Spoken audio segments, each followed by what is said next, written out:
Update में आपका स्वागत है। मैं हूं आपका संवाददाता शाहिलाल। दर्शकों, बात हम करेंगे जम्मू कश्मीर एडमिनिस्ट्रेटिव सर्विस इम्तिहानात के हवाले से। जी हां, आपको मालूम ही है कि गुज़श्ता रोज जम्मू कश्मीर एडमिनिस्ट्रेटिव सर्विस इम्तिहानात के नताइज सामने आए हैं, जिसमें जम्मू कश्मीर के हजारों तलबा ने कामयाबी हासिल करके सबकत हासिल की है। उन्हीं चमकते हुए सितारों में से अनंतनाग टाउन के एक होनहार उभरता हुआ सितारा ऐशल निसार दलाल इस वक्त हमारे साथ जुड़ चुके हैं। इनसे बात करने की कोशिश करेंगे कि जो ये जम्मू कश्मीर एडमिनिस्ट्रेटिव सर्विस यानी KAS इम्तिहानात में कामयाबी आपने हासिल की है, किस तरह के चैलेंजेस आपको आए हैं और कैसा लगा आपको इस इम्तिहान में क्वालिफाई करने के लिए, इन सभी मुद्दों के हवाले से ऐशल निसार से ही बात करेंगे। सबसे पहले हम नाजरीन को यहाँ पे बताना जरूरी चाहते हैं कि KAS इम्तिहानात को क्वालिफाई करने के लिए काफ़ी सारी मेहनत करनी पड़ती है, काफ़ी सारे चैलेंजेस भी आते हैं, लेकिन हम ऐशल निसार से ही बात करेंगे क्योंकि इस चैनल में आपका खैर मकदम है और आपको बधाई है।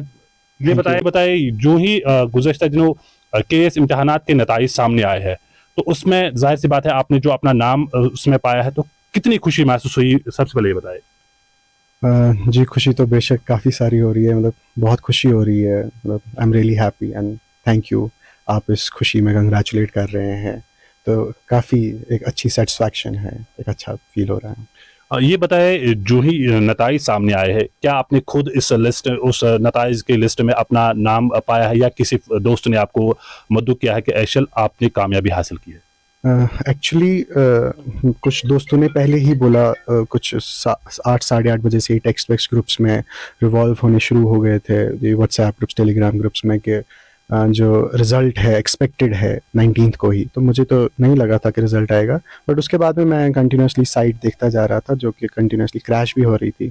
बट सडनली कुछ 12 सवा 12 बजे ग्रुप्स में एक रिज़ल्ट आ गया और मैंने खुद ही पहले देखा, और रिज़ल्ट देखने के बाद फिर मैंने अपने दोस्तों से पहले कंफर्म करा है कि मैं सच में लिस्ट में हूँ, तो उसके बाद ही मैं घर वालों को बताया, तो खुद ही देखा मैंने। ऐशल, ये बताए KAS इम्तिहानात को क्वालिफाई करने के लिए काफ़ी सारी मेहनत करनी पड़ती है, तो किन किन चैलेंजेस का सामना करना पड़ा आपको ये एग्ज़ाम क्वालिफाई करने में? देखिए, ये जो एग्ज़ाम है, ये अपने आप में एक काफ़ी लेंथी प्रोसेस है, ये काफ़ी लंबा एग्ज़ाम है, इसके डिफरेंट स्टेजेस है। आप प्रीलिम्स लीजिए, आप मेंस लीजिए, उसके बाद इंटरव्यू लीजिए।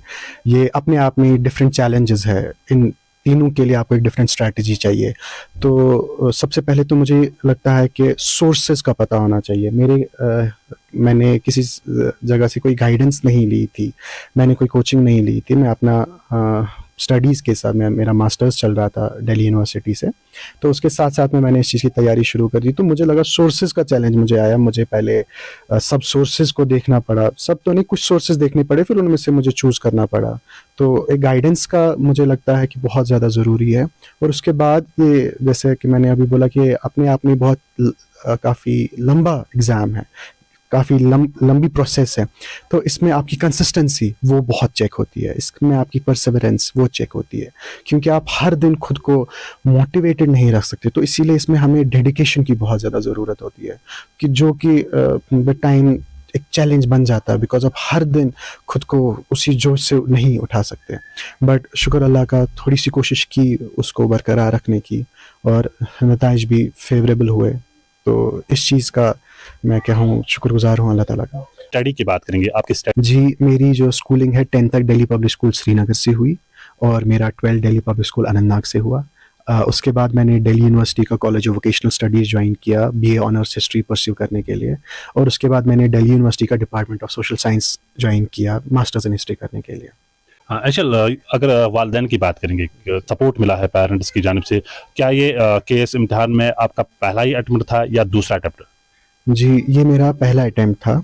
और पेरेंट्स की सपोर्ट की बात करें तो मेरे पेरेंट्स, मतलब they were always there for me, कि वो हमेशा कहते थे, although they have never said it to me कि you go for this examination, कि आप एग्ज़ाम दो या आप ऐसे ये चीज़ करो। वो हमेशा कहते थे जो आपको खुद को ठीक लगे, जिसमें आपकी रुचि हो, जिसमें आपकी मर्ज़ी हो, आप वो करें। तो उनका काफ़ी ज़्यादा सपोर्ट रहा। दुआएं तो बेशक, मतलब मेरे पेरेंट्स मेरे लिए कभी कभी अलार्म सिस्टम का भी काम करते थे, सुबह जगाना, रात में आए तो दिन में। और स्ट्रेस भी मैं उनसे बर्स्ट करता था, क्योंकि मैं शेयर करता था मेरी इनसिक्योरिटीज़ को मेरी जो कभी कभी इनकन्सिस्टेंसी को, मेरे फेलियर्स को मैं शेयर करता था उनके साथ, तो उनका बहुत ही एक ज़बरदस्त सपोर्ट रहा है मेरी सक्सेस में। तो वो हमेशा ही कहते थे कि मतलब this exam, it is not the test of who you are, it is just you have to just pass it to go to somewhere। आपको ये एग्जाम पास करना है कहीं पहुंचने के लिए।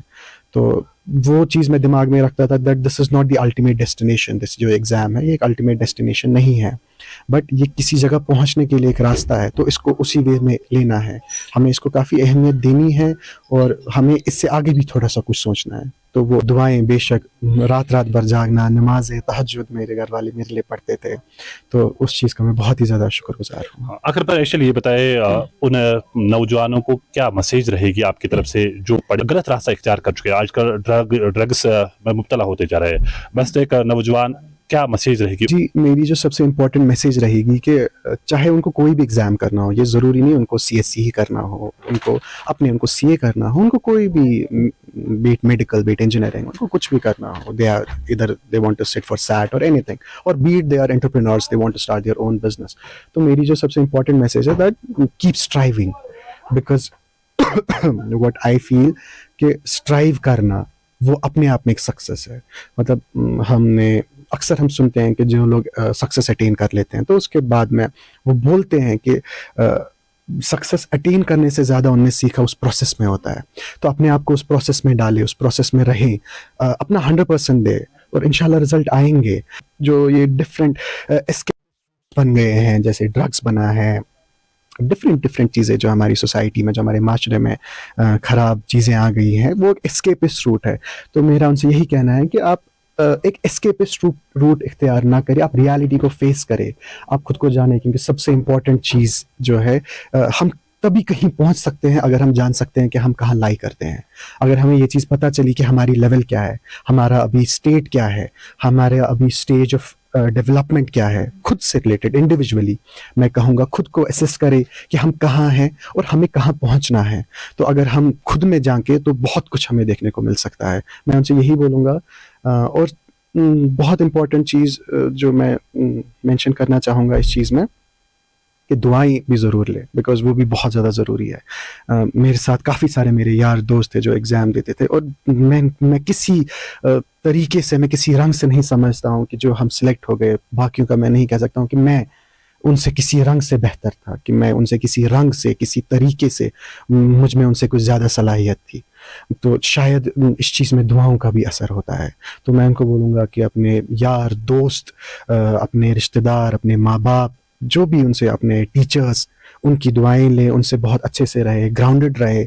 वो चीज़ें भी बहुत इम्पोर्टेंट मतलब रोल प्ले करती है। जैसे कि विराट कोहली ने अपने एक इंटरव्यू में कहा था कि even if you have been amongst one of the greatest players, but if you enter a room, they would just the main perception they would take of you is कि ये अच्छा इंसान है या बुरा इंसान है। इंसान कितनी भी ऊंचाई पे या कितना भी वो डेवलपमेंट से महरूम हो, वो कितना भी सक्सेस से महरूम हो, बट तब भी हमारे पास इतनी सलाहियत है कि हम बता पाते हैं कि एक अच्छा इंसान है। और ये चले, बहुत बहुत शुक्रिया। थे ऐशल निसार दलाल, जो अनंतनाग टाउन के रहने वाले हैं, जिन्होंने केएस इम्तिहानात को क्वालिफाई करने में सबकत हासिल किए और पहले ही अटेम्प्ट में इन्होंने कामयाबी हासिल की है। ऐशल निसार का कहना है कि काफ़ी सारे चैलेंजेस भी आते हैं ऐसे इम्तिहान को क्वालिफाई करने के लिए, ताहम इंसान को चाहे कि वो हिम्मत ना हारे। और साथ साथ ऐशल निसार ने उन नौजवानों को पैगाम दिया है कि हार्डवर्क ज़रूरी है, उसके साथ साथ दुआएं भी ज़रूरी लेनी चाहिए, तो अब जाके ऐसे इम्तिहानात में वो सबकत हासिल कर सकते हैं। Deshbhagat university Punjab, courses offered PhD, postgraduate, undergraduate, PG diploma, certificate. Contact us for admissions.